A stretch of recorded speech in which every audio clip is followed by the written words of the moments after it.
Bismillahirrahmanirrahim. Assalamu alaikum. This is me, Tehreeb Salim Kasiri. How are you, student? I hope so. You are also fine, safe, and stay home as well. As you know, today is your Islamic class, session 6 और class 8. Class हश्तों में, ठीक है। तो आज की class में आपको जो रिमेनिंग 3 क्वेश्चन है बयानिया, ठीक है, उसे हम पढ़ेंगे। उसकी आज डायरी में आप लोगों को दूंगी। तो आई होप सो आप लोग अब तक जो भी क्लास ली आप लोगों ने आपको अच्छे से समझ आई होगी और अच्छे से वीडियो को आपने वॉच किया होगा। ओके स्टूडेंट, तो now take out your book and copy. साथ साथ हम टैली करेंगे। बुक भी निकालना चाहें तो बुक निकालना है, या कॉपी निकालना चाहते हैं तो कॉपीज़, ठीक है। तो हम सबसे पहले चलते हैं फायरस की तरफ। तो हम अच्छी बात होगी ये कि आप लोग कॉपीज़ निकाल लें और पेंसिल होल्ड कर लें। अगर कोई करेक्शन करनी है तो साथ साथ करते जाएं, सही। तो सबसे पहले हम इसकी बुक की तरफ चलते हैं और बुक से ही मैं आपको टैली करवाऊँगी। सबक का नाम है सब्र व तहम्मुल, सफ़ा नंबर 35। अच्छा जी, जो आपको डेली डायरी दी जा रही है वो लाजमी आप लोग उसे याद करें, ताकि जो कमिंग डेज़ में आपको परेशानी ना हो। अगर असेसमेंट होते हैं या कोई टेस्ट होते हैं आप लोग के तो उसमें, ओके ना। तो अभी हम स्टार्ट लेते हैं सवाल नंबर 1 से। बयानिया सवाल है, ठीक है।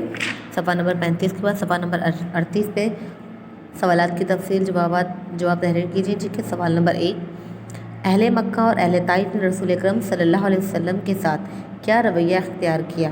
क्या रवैया अख्तियार किया? आप लोग को याद होना चाहिए, क्योंकि हमने पहले भी इसके रीडिंग कर चुके हैं और अब इसके बारे में दोबारा हम पढ़ रहे हैं, इसके जवाब के बारे में, ठीक है। तो आप रिमाइंड करें अपने दिमाग में, ठीक है, कि आप इसके बारे में क्या रवैया अख्तियार किया था। मैं 5 तक आपको काउंट डाउन देती हूँ, ठीक है। स्टार्ट करूँगी 1 2 3 करके, ठीक है, और फिर आपने इसका आंसर देना है, सही।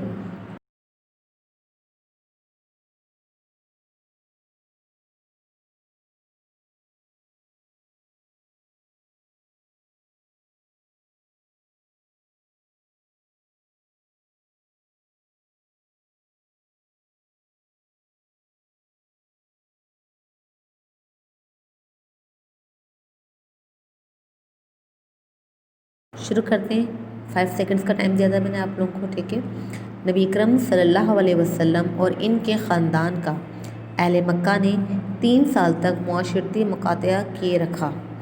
3 साल तक शब अबी तालिब में आप सल्लल्लाहु अलैहि वसल्लम मसाइब का शिकार रहे, लेकिन आप सल्लल्लाहु अलैहि वसल्लम सब्र व इस्तक़ामत से तबलीग दीन फरमाते रहे।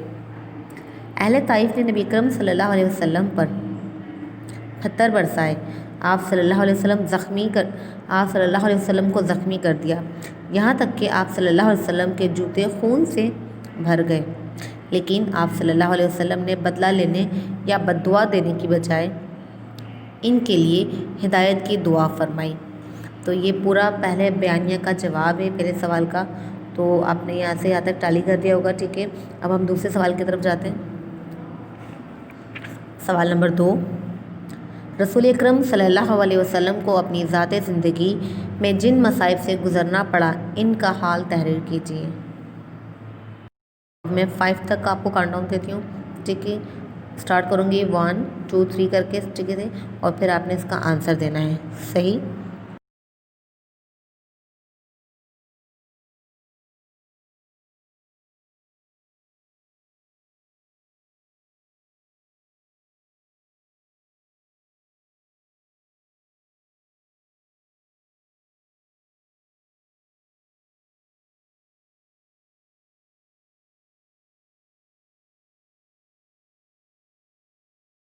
आप आई होप तो आपके दिमाग में रिमाइंड हो गया होगा कि क्या आंसर था। सवाल नंबर 2, कुफार मक्का के ज़ुल्म सितम की इंतहा हो गई तो आप सल्लल्लाहु अलैहि वसल्लम अल्लाह ताला के हुक्म से मदीना की तरफ हिजरत फरमा गए। मदीना मुनव्वरा के मुनाफिकों और यहूदियों ने आप सल्लल्लाहु अलैहि वसल्लम और तमाम मुसलमानों के ख़िलाफ़ साजिशें शुरू कर दी। कुफार मक्का ने कई बार मदीना मुनव्वरा पर हमला किए। ग़ज़वा अहद में रसूल अकरम सल्लल्लाहु अलैहि वसल्लम का चेहरा अक़दस भी ज़ख्मी हुआ। इसके बावजूद आप सल्लल्लाहु अलैहि वसल्लम ने सब्र तहम्मुल का दामन हाथ से ना छोड़ा। आगे भी है इसके, रसूल अकरम सल्लल्लाहु अलैहि वसल्लम ने जहाँ राय हक़ में तकालीफ़ उठाई, वहीं अपनी ज़ाती ज़िंदगी में भी मुसीबतों पर सब्र किया। मसलन आप सल्लल्लाहु अलैहि वसल्लम के साहिबजादे हज़रत इब्राहीम अलैहिस्सलाम रज़ियल्लाहु अन्हु की वफ़ात आप सल्लल्लाहु अलैहि वसल्लम के लिए नहायत तकलीफ़ दा थी। لیکن اس وقت بھی آپ صلی اللہ علیہ وسلم نے نہایت صبر و ضبط سے کام لیا۔ حضرت حمزہ رضی اللہ تعالیٰ عنہ حضور اکرم صلی اللہ علیہ وسلم کے چچا تھے، جن کو کفار نے غزوہ احد میں نہایت بے دردی سے شہید کر دیا اور ان کے جسم کے اعضاء تک کاٹ ڈالے۔ یہ منظر نہایت دل دکھانے والا تھا، لیکن آپ صلی اللہ علیہ وسلم نے بدلہ لینے کی بجائے صبر و تحمل کو ترجیح دی۔ بہت بڑی بات ہوتی ہے کہ اگر ہم پہ کوئی مشکل آ جاتی ہے اور صبر کرنا، لیکن حضرت پاک صلی اللہ علیہ وسلم کی جو ذات اعلیٰ ترین اعلیٰ درجے پر ہے، تو انہوں نے ہر حال میں ہر چیز پہ شکر ادا کیا ہے اور صبر و تحمل سے کام لیا ہے۔ آگے خوشحالی اور آزمائش میں صبر و تحمل سے کیا مراد ہے، تو اس کے بارے میں بھی آپ کی پہلے آپ نے ریمائنڈ کرنا ہے اپنے مائنڈ میں، ٹھیک ہے، اس کے بعد آپ نے سٹارٹ لینا ہے، اوکے۔ تو پہلے آپ ریمائنڈ کریں 5 سیکنڈ تک۔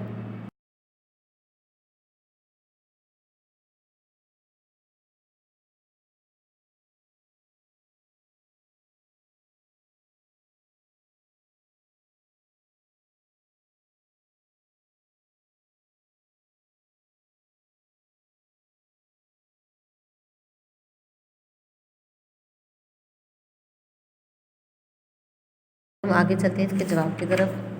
آئی ہوپ سو آپ کو ریمائنڈ ہوا ہوگا کہ اس کا کیا تھا آنسر۔ تو اب میں آنسر آپ کو بتا رہی ہوں۔ اس میں کوئی شک نہیں کہ اللہ تعالیٰ سب کچھ دینے والا ہے، مگر اس کے لیے محنت کرنے کی ضرورت ہے۔